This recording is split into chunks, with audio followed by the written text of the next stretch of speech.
বারবার রেজ্জাক, কখনো সিঙ্গুর নিয়ে তো কখনো দলের নীতি নিয়ে। অতীতে একাধিক ইস্যুতে দলের বিরুদ্ধে মুখ খুলে আলিমুদ্দিনকে অস্বস্তিতে ফেলেছেন রেজ্জাক মোল্লা।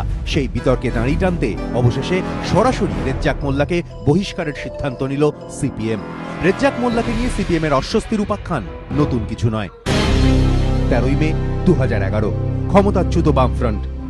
সরকার থেকে চলে যাওয়ার পরও একাধিকবার রেজ্জাকের মন্তব্য অস্বস্তি বাড়িয়েছে আলিমুদ্দিনের। এমনকি দলের শীর্ষ নেতৃত্বকেও বিঁধতে ছাড়েননি তিনি।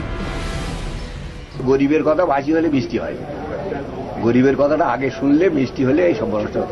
আরে যে হেলে সাপ ধরতে পারে সে যদি কেউটা ধরতে দেয় তা কি হবে? তার শিল্পনীতিটাকে কি মনে হচ্ছে? ওই কেউটা ধরা হয়, হেলে ধরতে পারে না, কেউটা ধরতে দেওয়া। 25শে মে 2011, প্রসঙ্গ সিঙ্গুর। সিঙ্গুর নিয়ে তার মন্তব্য অস্বস্তিতে ফেলেছিল দলকে।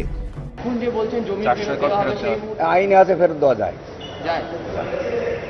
নতুন সরকার জমি ফেরত দিলে আপনি কি? আমি খুশি, চাষি জমি ফেরত পেলে আমি খুশি। আরে ফেরত দিলাম না বলি তো ফেরত আসতে পারলাম না। 20শে ডিসেম্বর 2012, অনুশাসন নিয়ে কটাক্ষ। সিপিএম এর অস্বস্তি বাড়িয়ে রেজ্জাক বোঝান দলীয় অনুশাসন মানতে তিনি নারাজ। ওরা আমাকে পাত্তা দেয় না, আমি ওদের পাত্তা দেই। এবারে এটা দিয়ে ওরা আমার পাত্তা দেয় না, আমি ওদের পাত্তা দেই। 19শে জুলাই 2013, দলে পরিবর্তনের পক্ষে সওয়াল। পঞ্চায়েত ভোটের সময়ও দলের খোল নলচে বদলানোর কথা বলেন রেজ্জাক মোল্লা। মানে ওই ঘামের গন্ধওয়ালা লোক যতক্ষণ না জোগাড় করা যাবে ততক্ষণ পার্টি ঘুরে দাঁড়াতে পারবে বলে আমার বিশ্বাস না। নেতৃত্বের অভাব রয়েছে মনে করছি। নেতৃত্বকে ওভারওয়েলমিং রিকনস্ট্রাকশন করা দরকার, রিঅর্গানাইজ করা দরকার, রিস্ট্রাকচারিং করা দরকার। 28শে জানুয়ারি 2014, ঋতব্রতর মনোনয়নে প্রতিবাদ। ঋতব্রত বন্দ্যোপাধ্যায়কে রাজ্যসভায় প্রার্থী করায় বুদ্ধদেব ভট্টাচার্যের বিরুদ্ধে ক্ষোভ উগরে দেন রেজ্জাক মোল্লা। গাড়ি যখন আটকে দেয় কাদায়, তখন গাড়োয়ান নিচে নেমে গাড়ি চাকাটা মেরে তুলে দেয়। এরকম একটা নেতৃত্ব দরকার ছিল। তার জায়গায় এমন একজনকে করা হলো যে বোঝা হয়ে দাঁড়ালো, কোনো উপকার হবে না। 4 ফেব্রুয়ারি 2014, বুদ্ধর নেতাই শিকার। নেতাই কাণ্ড নিয়ে প্রাক্তন মুখ্যমন্ত্রী বুদ্ধদেব ভট্টাচার্যর ভুল স্বীকারোক্তির সমালোচনা করেন রেজ্জাক মোল্লা। মানে উনি নিজে মুখ্যমন্ত্রী ছিলেন, তখন যদি না জেনে থাকেন আর এখন যদি বলেন ভুল করেছিলেন, তখনই বলা উচিত ছিল ভুল করেছিলেন। তাহলে সেটা খুব সময় উপযোগী হতো এবং মানুষের কাছে বিশ্বাসযোগ্য হতো। 23শে ফেব্রুয়ারি 2014, দল গঠনের ইঙ্গিত। নিজেরই ডাকা সামাজিক ন্যায় বিচার মঞ্চের সমাবেশ থেকে নতুন দল গঠনের ইঙ্গিত দেন রেজ্জাক মোল্লা। আমরা 2016 সালে সেইভাবে প্রস্তুতি নিয়ে যাতে পশ্চিমবাংলার একটা নয়া জামানা, নয়া যুগ, নয়া পরিবর্তন আনতে পারি, তার জন্য সবাই মিলে ঐক্যবদ্ধ হয়ে আমরা চেষ্টা করি। রেজ্জাক মোল্লার এই মন্তব্য ঘিরে ফের তৈরি হয় যাবতীয় জল্পনা, আর তারই ফলস্বরূপ দল থেকে বহিষ্কৃত হলেন রেজ্জাক। এবিপি আনন্দ। দলের বিদ্রোহী নেতা রেজ্জাক মোল্লাকে শেষমেশ বহিষ্কার করল সিপিএম।